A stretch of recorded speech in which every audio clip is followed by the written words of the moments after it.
Hello friends, কেমন আছো তোমরা সবাই? আশা করছি তোমরা সবাই খুব ভালো আছো আর আমিও খুব ভালো আছি। আমি সুস্মিতা, তোমরা দেখছো আরে সুস্মিতা ব্লগ। আজ ফেব্রুয়ারির 15 তারিখ, মানে রবিবার, শিবরাত্রি। তো এখানে আমরা সবাই শিবরাত্রি করছি, সবাই উপোস আছি। তো এখন প্রায় ওই 3টে মতন বাজে, সবার স্নান টান হয়ে গেছে। এখন আমরা সাবু খাবো, তাই এখানে নারকোল গোড়া হচ্ছে। তো চলো সবাই মিলে সাবু খেয়ে নিই। একেবারে নির্জলা উপোস করছি না আমরা, এখানে ঠাম্মা সাবু মাখছে। এটা বড় দানার সাবু, সবকিছু মানে গুঁড়ো দুধ টুধ দিয়ে মাখা হচ্ছে, খুবই সুন্দর লাগছে। আর যেহেতু খালি পেটে, ওর জন্য বেশি খাওয়া যাচ্ছিল না মিষ্টি বলে। এখন আমরা যাচ্ছি কিছু একটা, ওটার নাম কি বলে ঠিক আমার এখন মনে নেই, ওটাই আনতে যাচ্ছি। ওটা লাগবে পুজোর ওখানে। তো তোমরা যদি বুঝতে পারো যে আমি কি নিচ্ছি, তাহলে অবশ্যই কিন্তু কমেন্ট করে জানিও। আমি, আমার বান্ধবী আর একটা ভাই আর একটা কাকা মিলে চলে এসেছিলাম। তো এখানে আমার ওটা কাটা হয়ে যাওয়ার পরে ওরা নিচ্ছিল তাল পাতা। তারপরে বাড়িতে এসে আলপনা দিয়ে এখন বসে পড়েছি মালা গাঁথতে।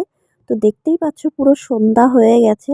আর এত পরিমাণে মশা কামড়াচ্ছিল, আর একটু পরেই আমাদের ব্রাহ্মণ চলে আসবে। তার জন্য সবাই মিলে ঝটপট করে মালা গেঁথে নিচ্ছিলাম।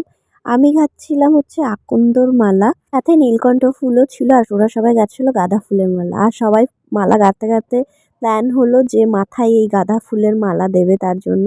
আর ওইদিকে দেখো আমাদের ব্রাহ্মণ চলে এসে, এখন আমি চলে এসেছি রেডি হতে। আর তোমাদের সাথে কথা বলতে বলতে আমি পুরো রেডি। কেমন লাগছে অবশ্যই কিন্তু জানিও কমেন্ট করে। তো এই শাড়িটার সাথে এই ব্লাউজটা একদম মানাচ্ছিল না, আর কিছু করারও নেই আমার কাছে। মানে পরার মতন, এই শাড়ির সাথে পরার মতন আর কোনো ব্লাউজ ছিল না আপাতত আমার কাছে। তো তারপরে আমি চলে এসেছি, এসে এটা হচ্ছে প্রথম প্রহরের জল ঢালা হচ্ছে। আর আমরা সবাই কিন্তু 4 প্রহরই জল ঢালবো। 4 প্রহর না ঢাললে জল ঢালার কোনো মানেই নেই। আর যারা পারে না তাদের ব্যাপারটা আলাদা। তো এটা হচ্ছে দ্বিতীয় প্রহর।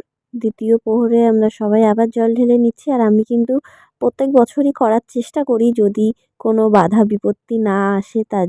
তা না হলে প্রত্যেক বছরই আমি করি শিবরাত্রি। আগের বছর অবশ্য করা হয়নি, কারণ আগের বছর আমি যেহেতু আমার বাপের বাড়িতে ছিলাম না তার জন্য। আর এটা হচ্ছে তৃতীয় প্রহরের জন্য যেই নৈবেদ্য সাজাতে হয়, তার জন্য নারকেল কুচ্ছিলাম আমি এখানে। যেহেতু প্রত্যেক প্রহরে সব কিছু আলাদা আলাদা জিনিস দিতে হয়, একটা মানে আর কি একবারে গুছিয়ে দিলে সেটা হয় না। তারপরে এখানে আমরা সময় কাটানোর জন্য একটু নাচ করে নিচ্ছিলাম সবাই মিলে। তো চলো তোমাদেরকে একটু শোনাই আমরা কি গানে নাচ করছি।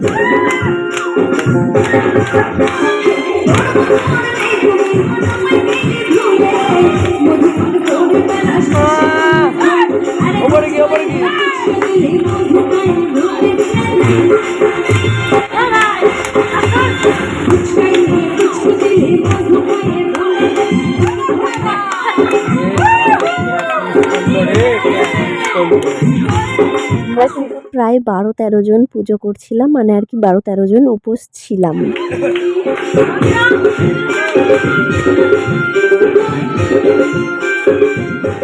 অন্য বছর যেহেতু সবকিছু দেরি করে থাকে, আর এই বছর যেহেতু সবকিছু তাড়াতাড়ি, মানে দুর্গাপুজো থেকে শুরু করে শিবরাত্রি।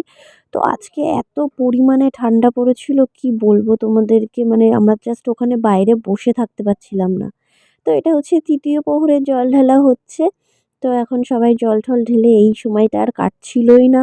এখন প্রায় ওই কটা বাজে তোমাদেরকে দেখাচ্ছি একটু পরে। এখানে এত ঠান্ডা লাগছিল তোমাদেরকে কি বলবো, যেমন ঠান্ডা লাগছে সেরকম হাওয়াও দিচ্ছে। তো দেখতে পাচ্ছ এখন প্রায় 4:36 বেজে গেছে। আমাদের এটা শেষ প্রহর, এবার জল ঢালা হবে। তো এখন জল ঢালবো, এত পরিমাণে ঘুম পাচ্ছে কি বলবো তোমাদেরকে। মানে ঘুমের থেকে বড় কথা, বসে থাকতে পারছি না, মনে হচ্ছে যেন একটু শুতে পারলে ভালো হতো। আর যেহেতু প্রচণ্ড ঠান্ডা লাগছে, তার জন্য ঠান্ডায় মাথা পা ব্যথা সব শুরু হয়ে গেছে আমাদের। চোখ দেখেই বুঝতে পারছো অবস্থা খারাপ। তো দেখো প্রায় সকাল হতে যায়, এখন বাড়িতে চলে এসেছি। এবার ফ্রেশ হয়ে শুয়ে পড়বো। তো যাই হোক, আজকের মতন ভিডিওটা এই অবধি, দেখা হচ্ছে নেক্সট ভিডিওতে। টাটা।